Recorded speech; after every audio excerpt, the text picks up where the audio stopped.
Hi, I'm Robert, and this is Mandy, our lovely model. We're going to be going over standing forward bend, downward facing dog, and triangle pose with a focus on the hamstrings.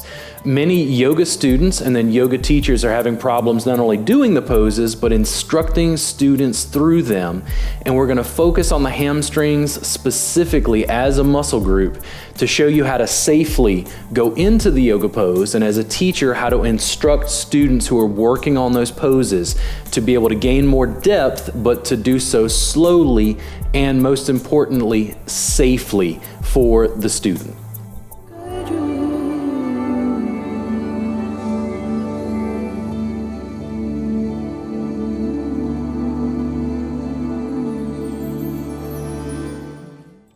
So Mandy's hamstrings are fairly open. You see that she can put her palms down on the floor, but she's still got a bend in her knees, which I actually prefer for most beginning students. Mandy, can you come up for me again? Can you face forward towards the camera? And then go ahead again, forward fold.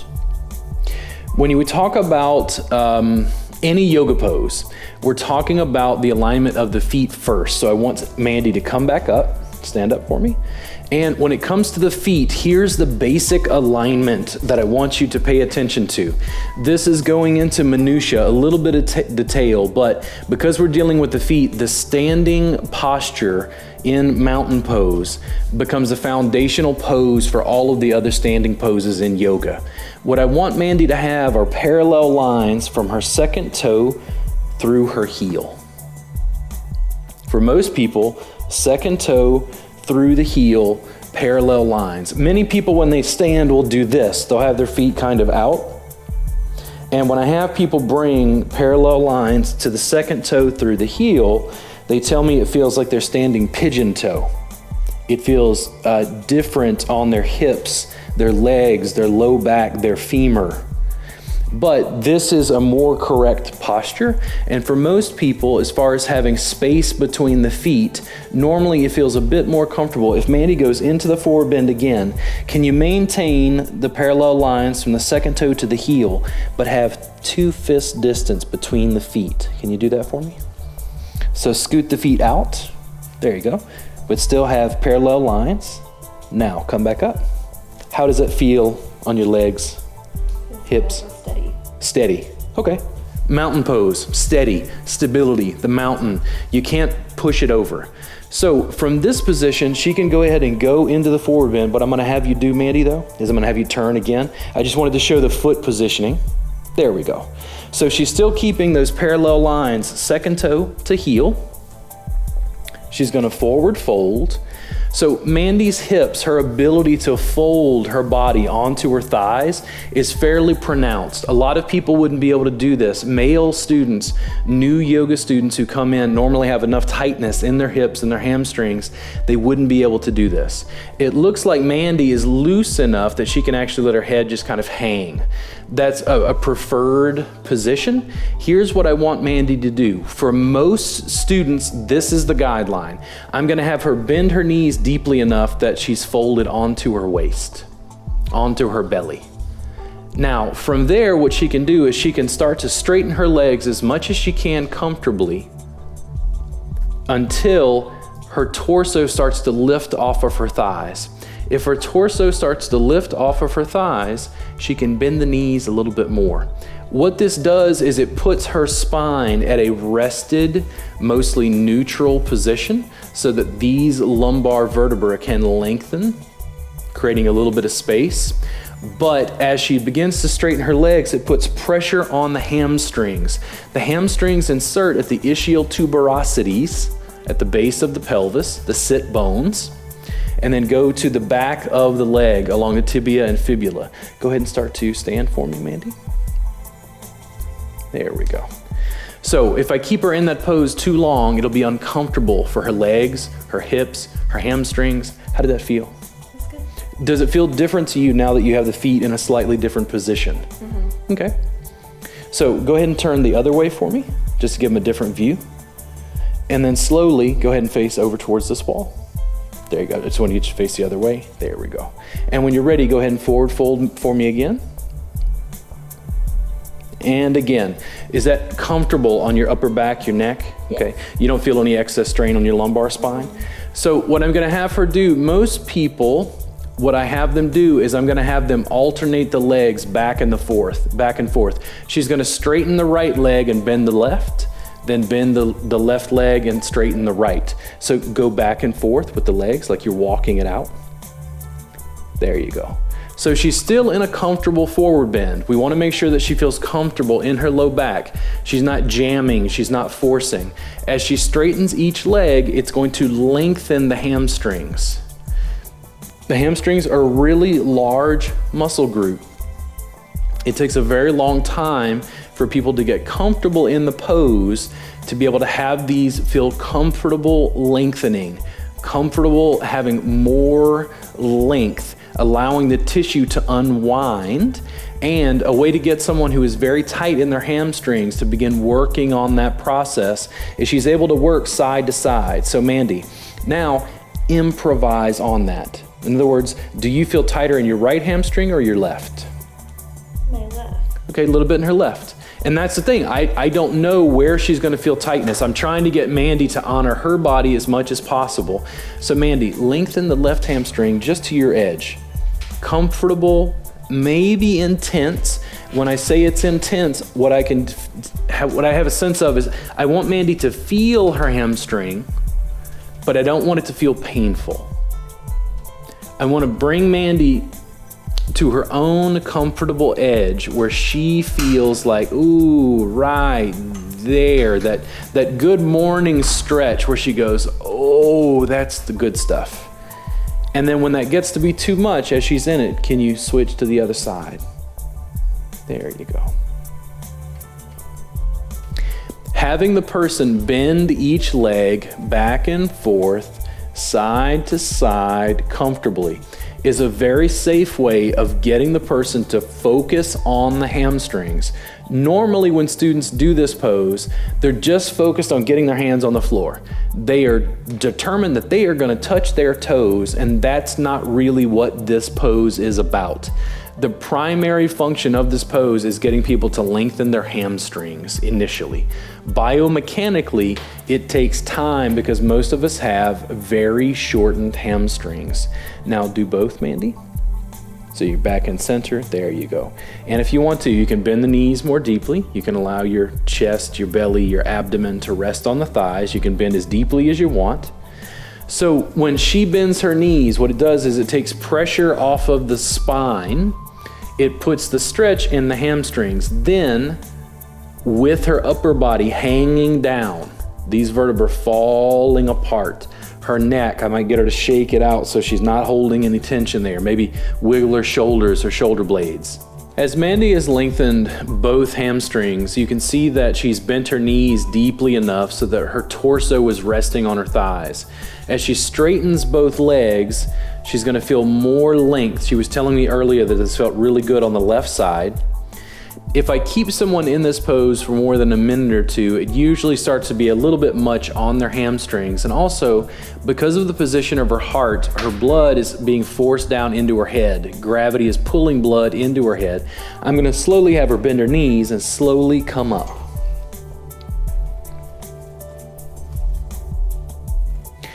From that position, the foot alignment in mountain pose is going to allow her to lengthen the back of the legs and provide a little bit of movement.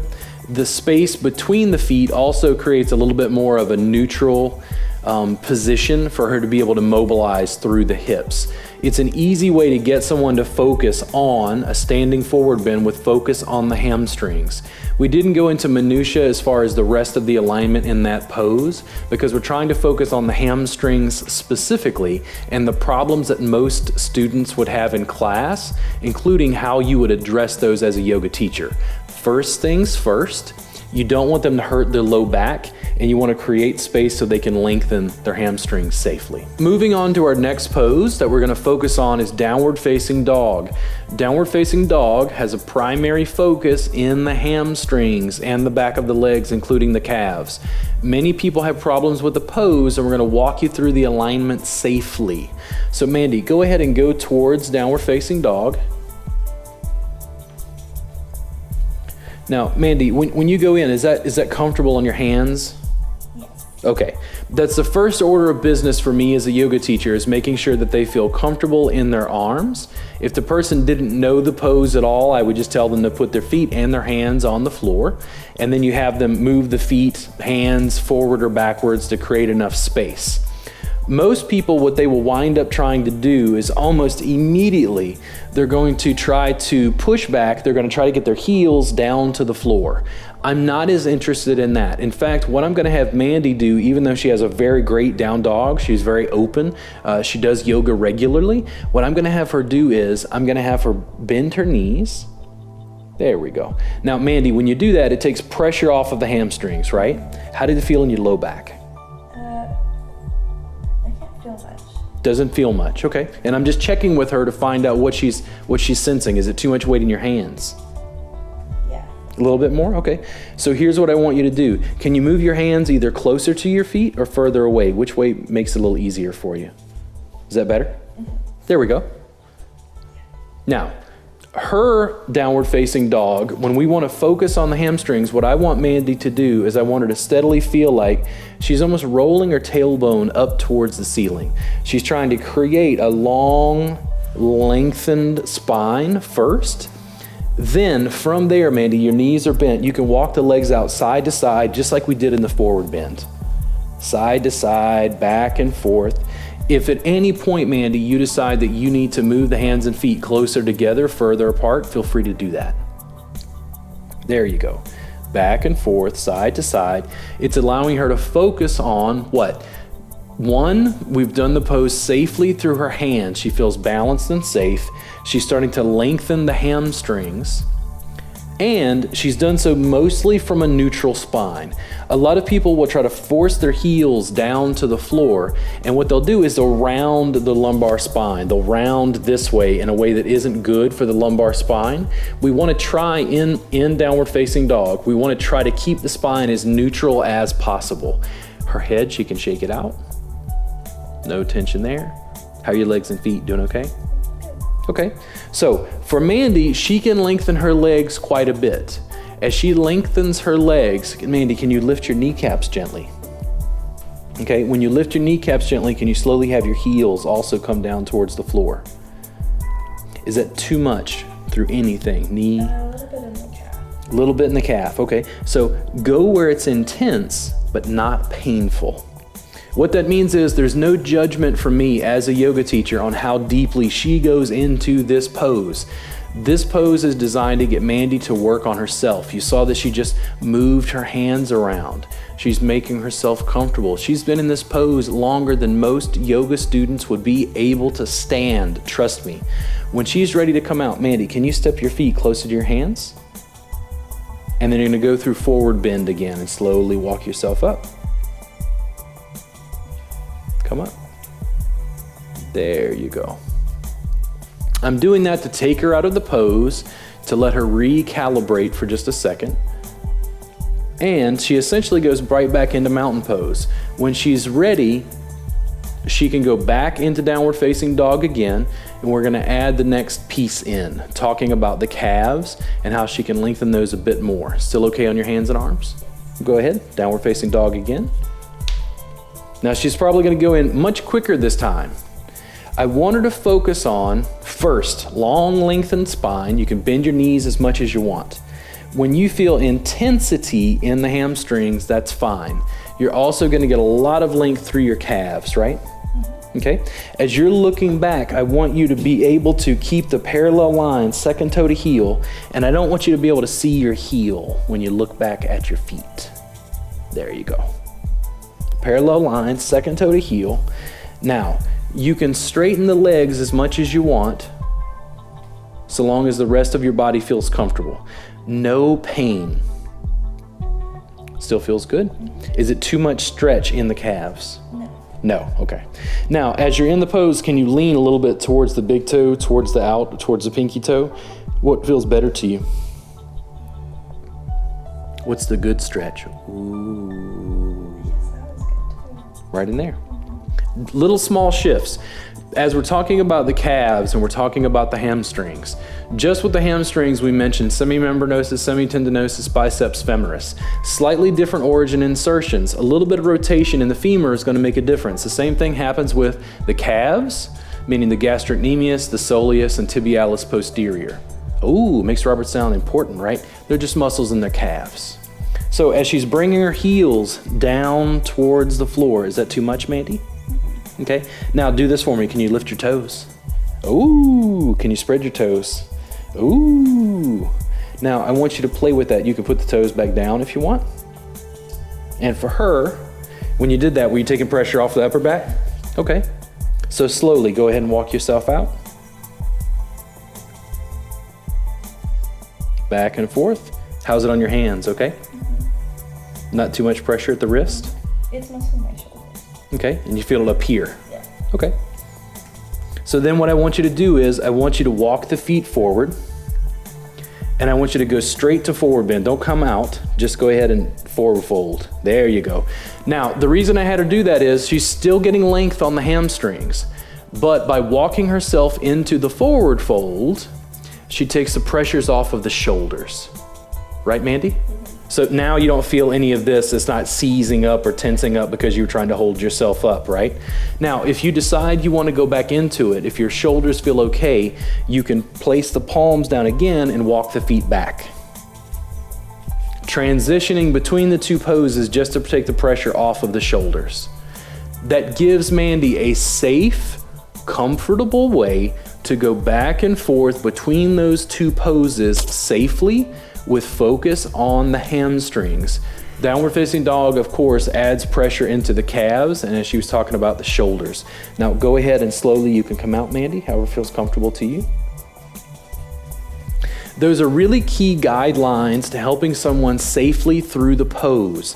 When we started in downward facing dog, we asked Mandy about her hands and arms. When people make contact with the mat, sometimes this is a lot of pressure. There are additional pieces that you can add to be able to allow someone safely to go into downward facing dog. If they're having problems with downward facing dog because of their upper body, just have them do the standing forward bend for now. That's the easiest way to allow them to do that pose, to lengthen the hamstrings, and we don't want to compromise our hands as we're trying to work on the legs and low back. In a subsequent video, we're going to go into more detail about yoga massage techniques you can use with students to help them with their hands and forearms and shoulders. We just want to focus in this video on the hamstrings specifically in those poses. As we have Mandy back in mountain pose, she has parallel lines from second toe to heel. We're focusing again on the lower body. We just want her foot position there because it's going to be even more important, not for mountain pose per se and not for downward facing dog, but even more so in triangle pose. So Mandy, step one of your feet back. And what I want is this line here from the second toe through the heel. If you followed that line straight through, I want it to hit the heel or hit just under the ankle bone of the other foot. In this case, Mandy's feet, her right leg is at 90 degrees. Her left foot is at 45 degrees. And that line would hit the heel on the other leg. So Mandy, when you follow that back, straight through.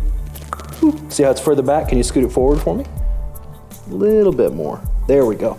Now, if you turn this foot, Mandy, this looks like it's more like this is 90 degrees and this is 90 degrees. See how it's a right angle? There you go. She automatically turned that to 45 degrees. How does it feel on your feet? Knees, hips. Good. The reason that we put people in position in mountain pose with the feet for mountain pose, downward facing dog, and then triangle is because, again, mountain pose forms the foundational posture for all of the other standing poses. So as we have Mandy's feet in proper alignment and position, from here what I'm going to do is Mandy's legs are already lengthened. What I want Mandy to do is I want her to engage her quadriceps by lifting her kneecaps, both legs. Now, how does it feel in your legs, Mandy? No issues? Okay. Now, I'm gonna have Mandy's arms out.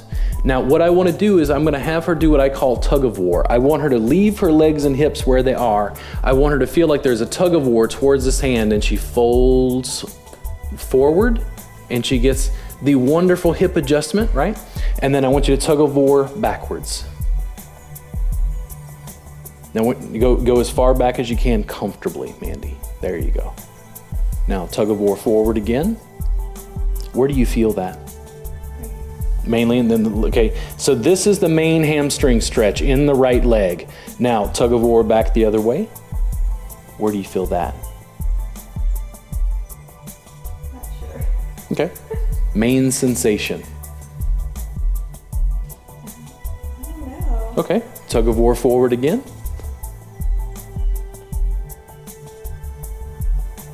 And back.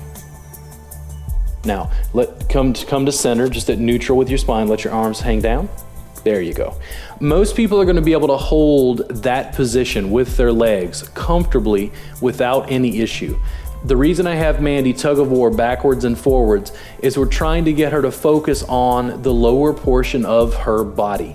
We're not going to go into extreme detail about the upper body, but having her do the tug of war usually gets somebody to start moving through their hip joints and feel the end range of motion. We cannot stretch around bone. Everyone's acetabulum, that's Latin for little vinegar cup, when the head of the femur sits in the acetabulum, everybody's shape of their hip structure is different regarding bone. You can't stretch through bone. We're trying to stretch through soft tissue. So by giving Mandy a break, we're gonna have her arms up again. She's gonna tug of war forward. Again, you mainly feel it in your hamstring, right? Now, tug of war the opposite direction. She's got good foot alignment. Now, I'm gonna bring her back to neutral. And this time, Mandy, I want you to tug of war forward. Go as far as you can comfortably, okay? Now, I want you to go ahead and let this arm just rest on your side. I want you to keep the lift and length on your spine. And I want this hand to comfortably start to come down towards the floor. Now you keep the lift. You see how you started to drop here? There you go. So keep the lift on your spine. Aha, so come up again. So reach out, tug of war. Now keep the spine exactly where it is, just bend at the shoulder joint. Now, do you see how you don't touch your toe? Mm-hmm. Totally fine, and I want you to touch your toe. What I want you to do is I want you to turn the palm to face this way. Now lift the other arm up towards, there you go. And you see how she kept this lift. Now, Mandy, what I want you to do is I want you to do the pose poorly for just a second. This isn't gonna hurt you. I want you to go ahead and slouch and reach down and touch your foot. Do you see how she curves here? This is not our primary focus, but do you see how she arched? This bend, this isn't what we wanted. What people will do is they will sacrifice their spine to try to get again down to their foot. Makes it look more flexible, right? It's not correct. I am a seasoned yoga teacher. I cannot get my hand on my foot. I guarantee you I can't. So Mandy, slowly come up. And what we're gonna have Mandy do is step forward. And I want you to reverse sides. I want you to do triangle pose, but this time to the opposite foot. Same pose, opposite side. With standing forward bend, with downward facing dog, you didn't have to do both sides. With triangle pose, you do. So, parallel line, second toe to heel, right? This guy stays at 90, that foot's at 45. She went in almost perfectly. How does it feel on your feet? Good. Okay. So slowly engage, lift your kneecaps. When I have her lift her kneecaps, it's to engage the quadriceps, provides a little bit of core strength.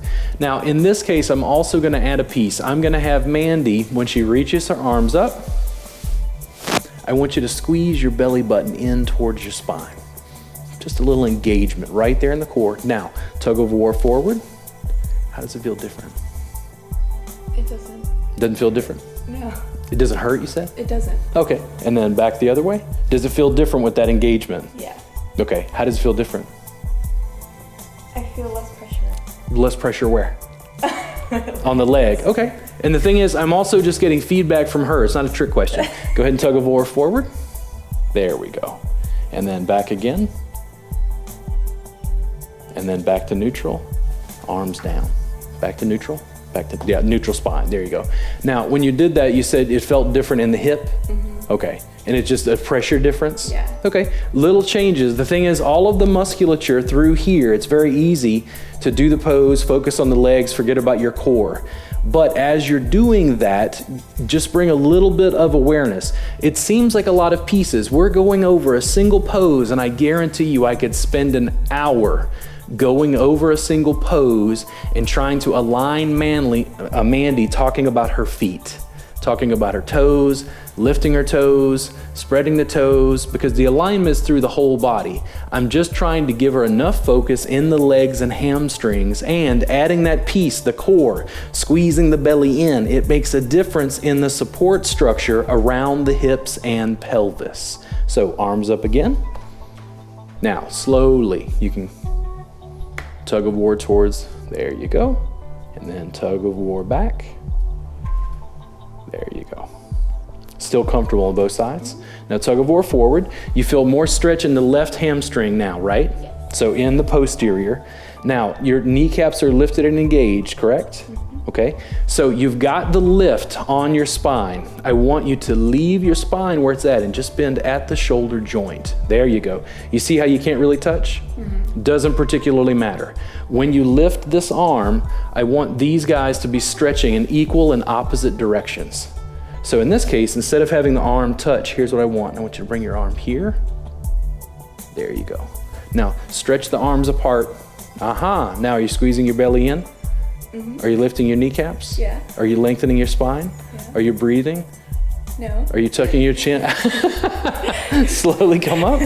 And Mandy saying, no, I am not breathing, Robert, is a perfect answer, because the one thing we didn't talk about is the focus on the breath. You can't see people's breathing. You know, when we look at Instagram photos, you can't see people's breathing. She's gonna have to breathe through the pose. But when I'm having her focus on her legs, focus on her hamstrings, focus on her hips, focus on her core, what does she forget about? Oh, I have to breathe through the pose. So as we're walking Mandy through the pose, she has a really great triangle pose. It wouldn't be necessary to add this piece in, but I am, because some of you will need this. I'd like you to have a yoga block, and I'd like you to have it start this high.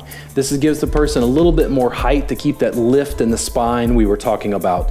Keeping the lift in the spine means, even though we're not focusing on the upper body, they're going to be able to keep more focus in their legs, because they're not compromising and causing discomfort in their upper body. We're gonna put this down to the inside of her foot, and when she does her tug of war with her arms out, there you go. She's gonna bend at the shoulder joint, and then, aha, she has a little bit more balance. Do you see how she's kept the lift on her spine? She can lift this arm up and spread. There you go. And yes, she can go as high or as low as she wants. But do you see how she's not compromised and rounded through this piece of her spine? That's really what I want to focus on. The reason I'm talking about the upper body is I want her to keep her focus down in her legs. But if she's rounded, she's probably going to get uncomfortable very quick. Using the block is a simple, easy way of keeping someone in the pose so that they can focus on. How are we doing through there, Mandy? Pretty good. Now, breathe for me. There you go. So in through the nose, out through the nose. It's difficult, isn't it? You can hold that comfortably as long as you care to. So with your chin, can you turn your chin up towards the shoulder? There you go. She's got good balance there. That was easy for her to do. When I have her turn her chin towards the shoulder, it's to keep her from craning her neck. We don't want to create discomfort on the cervical spine. When she tucks towards her shoulder, that keeps her at neutral. She's reaching in equal and opposite directions. I could not get a student. I don't remember the last time I had a student with a triangle pose that was this perfect. There's nothing for me to further align in this from my standpoint. How do your legs feel, Mandy? They feel good. Good. Now lift your toes for me. Now spread your toes. Now slowly put the toes back down. See how it changes? Little minutia, right? Slowly, as you're ready, take your time. You can come out. There you go. And go back towards mountain pose so you can bring yourself back to neutral. There you go. Do you want to try it one more time to the other side with the block? Sure? Okay. Go ahead and step the left foot back. I think you liked it like that, right? Mm-hmm. There we go. So arms out again for me, Mandy. And then we've already done this one time, so it's probably a little bit more open, but go ahead, tug of war forward. So keep the length on the spine, just bend at the shoulder joint. There you go. Now as her hamstring lengthens, you'll notice that she can start to drop the spine just a little bit because she's able to turn, to torque, to pull through the legs, through the hips, through the hamstring, without compromising and rounding through her spine. The motion of her shoulder blades, she's getting that little bit of twist. She's already tucked her chin up towards her shoulder. What I do to get her to bring her focus back to her legs, because we were talking about her arms and hands, is I get her to lift her toes, engaging her arches and spreading the toes, lifting the kneecaps, squeezing the belly in, engaging her core. Aha. Now, how much shimmy do you have through the hips there, Mandy? And how much do you want to have? What feels more comfortable? Right there, there you go. But we just gave her two options and allowed her to work on her pose. Her hip structure, her hip mobility, her hamstring length is completely different than mine. When I get her to engage her quads and lift her kneecap, when I get her to contract this agonist muscle, the antagonist in the back begins to unwind and let go. When she lifts her kneecaps, it also creates more stability around the knee joint and doesn't compromise that. Now, Mandy, are you breathing? We tease the students in class. It's good for them. Now, slowly, you can come up. And you can step back to mountain pose. Mountain pose will always be what we go back to put her at rest. You'll see that she gently started to move, kind of shimmy. I completely want her to do that. One of the challenges with Instagram and with yoga magazines is people look like they're completely still. They're never completely still because even when they're in the pose, they're breathing, which means there is movement going on. I want her back in mountain pose so she can rest. This is a resting pose, and you'll see the alignment that we used in mountain pose in the feet specifically is what we focused on in downward facing dog and in triangle. The foundational structures and alignment allow us to do the pose safely and bring a little bit of focus into the poses that we do. I really recommend as a yoga teacher that you learn just enough to be able to help the students have a foundation to do the pose safely. In the next video, I'm going to show you how you can use yoga massage to work on a student or on yourself to be able to help them with the pose. Part of this is taking out the hands and the upper body in downward facing dog specifically because people have problems with that.